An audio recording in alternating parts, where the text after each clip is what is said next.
We have a crazy ending to a crazy day. You know how Donald Trump is clearly projecting, and he keeps repeating the idea that it's Vice President Harris who's not fit to be president, not mentally fit, not physically fit, whatever. And he challenged her, take a cognitive test. She responded, all right, let's do it. Hey, I'm the one who released my medical record. You should as well. And as this becomes a bigger and bigger discussion, the Boston Globe running a headline, Trump's decline is too dangerous to ignore. Discussions on shows like this one about that very thing.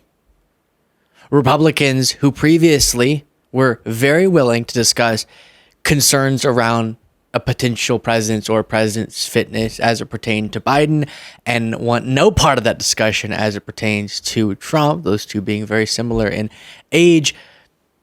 Trump really shot himself in the foot. And there's a clip that's already going viral. I'll play it for you. And then he goes on stage afterwards and justifies what had just happened. And it's something else.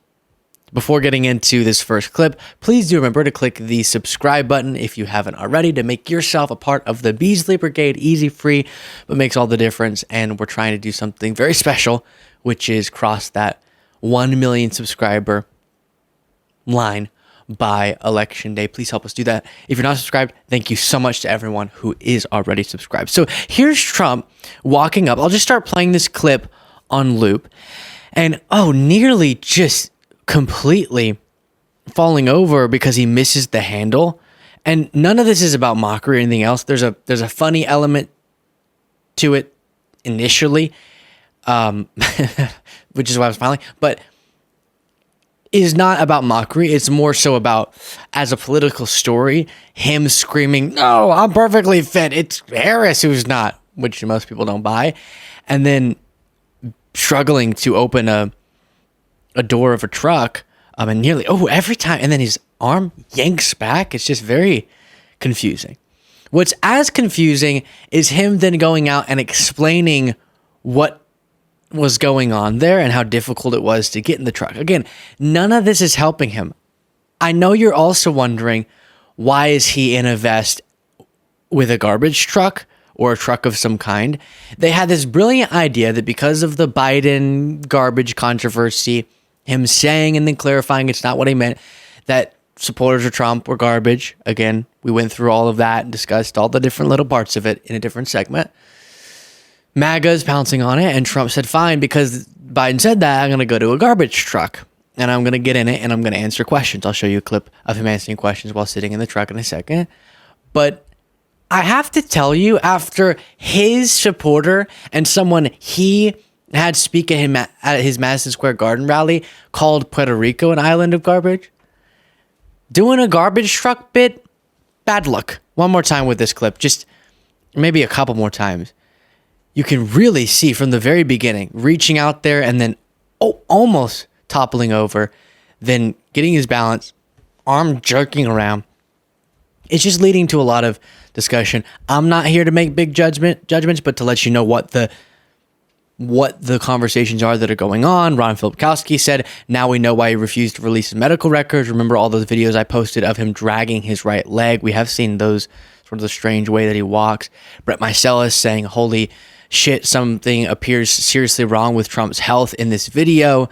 And then you have someone saying, conveniently leaving out the part where he nearly wiped out entirely. And this is in reference to the clip that we're about to watch together of Trump walking through how he did such a great job of getting into the truck. That doesn't look good. So I said, all right, look, let me take it off. And then I actually said, I climbed into the truck, but so I said, how the hell do you get into this truck? It's way up high. It's a big one. This was a beauty. I said, you didn't have to buy it that big, right? You have to get it that big? They brought this brand new, gorgeous truck, wonderful driver. He looked like Cary Grant in his prime. You know who that is? This beautiful driver. And he drove that big thing up. And I said, man, this is bad, because now I have all the cameras are all watching. Look at all the fake news. They were, most of them.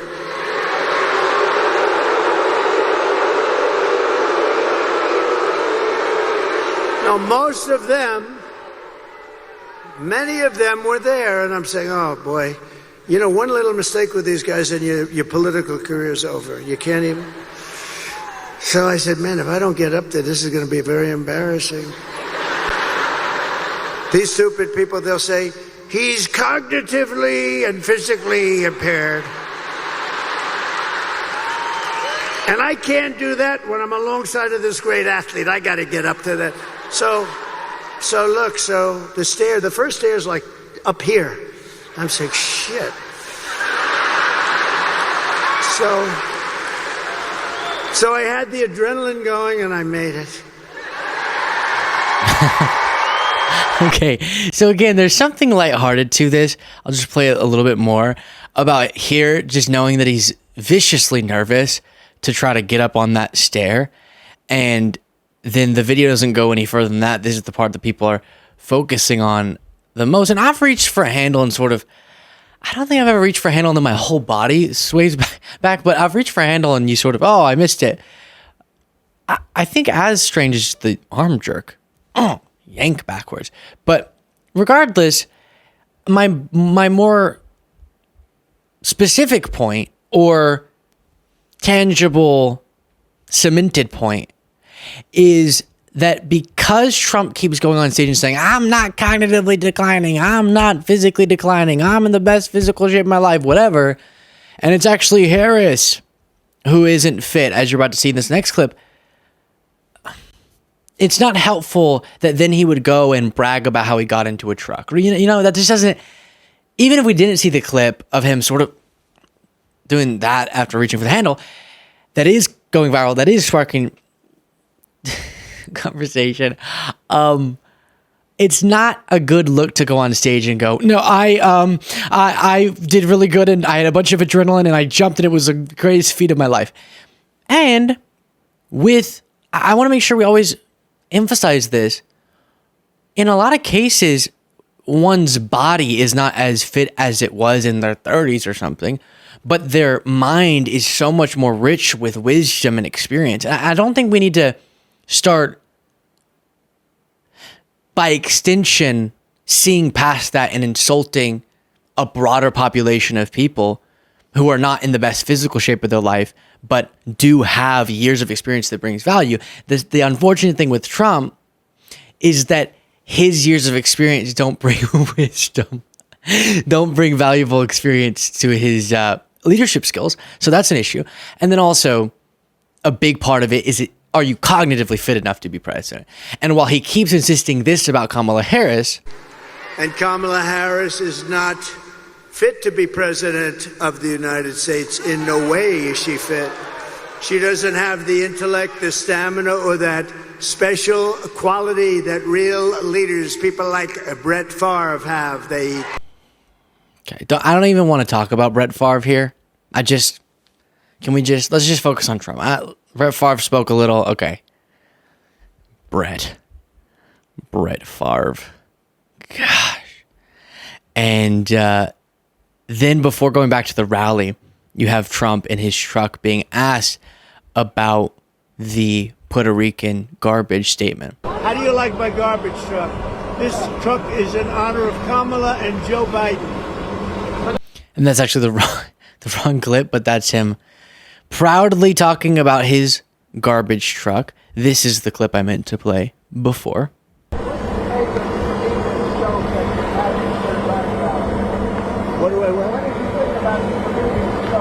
I don't know anything about the comedian. I don't know who he is. I've never seen him. I heard he made a statement, but it was just a statement that he made. He's a comedian. What can I tell you? I know nothing about him. I don't know why he's there. You put comedians up, and I guess he went on earlier in the show. I don't know who he is. So all I can say is the outrage about that remark, not just for what it was, but the movement it represented. That's what we're talking about. It's a reminder to people of the hateful event that was and the hateful movement that is MAGA. I don't think Trump's helping to minimize the outrage by just going, wow, I don't know. Who cares? Then, honestly, even more important than him struggling to get into a truck and bragging about how he was able to get into one is him lying. And last night, Kamala, made a speech with a lot of paid audience. They had a lot of paid audience. They came in buses, the same buses, all those same buses. You know what that means? They bust people in. We didn't bust any people in here. We could have sold this place out 4 times. So he's been saying this because Vice President Harris had a gargantuous crowd, reportedly bigger than the crowd Trump had on January 6th at the Ellipse, and she held a rally at the Ellipse and got this just massive crowd. And that's something Trump's really fixated on. And so he's been lying about the people being paid and how I don't understand when people say that. You do realize to get tens of thousands, I think it was like 75,000 people, to get that many people to come to a rally and pay them, you're not going to keep tens of thousands of people quiet about that. That would leak, and that would be a crazy way to spend money.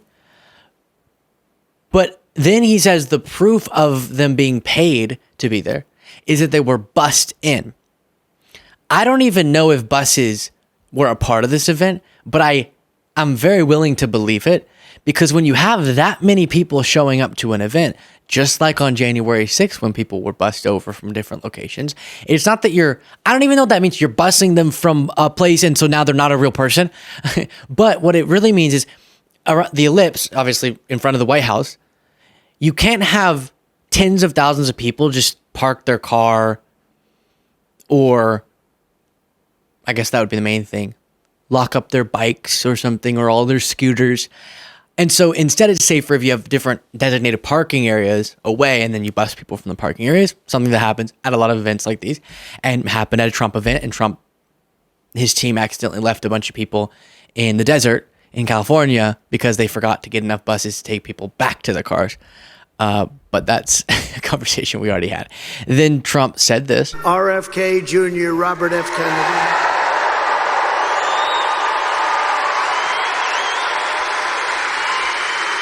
And he's going to be with us, and he's going to make sure our food is safe, our people are safe, our women are safe. Yeah, he keeps repeating this, that RFK Jr. is going to be big on the women. Yikes. I saw someone. We're going to go there. I'm sorry. We're going to go there. Let me scroll down and find a headline that someone posted. It was Midas Touch. They posted this headline: Robert F. Kennedy Jr.'s secret sex diary, his hidden document of affairs found by late wife who committed suicide, and his secret code for women he bedded. He had in his phone a certain letter he would use. So you know how in your contacts is sorted by the letters. I guess normally the last names, right? And it would have to be that. And so he would put as the first letter of women who he was having affairs with a certain letter so that they would all be in the same part of his contact list. So it was like some letter that was the first letter of a word that in a different language meant mistress.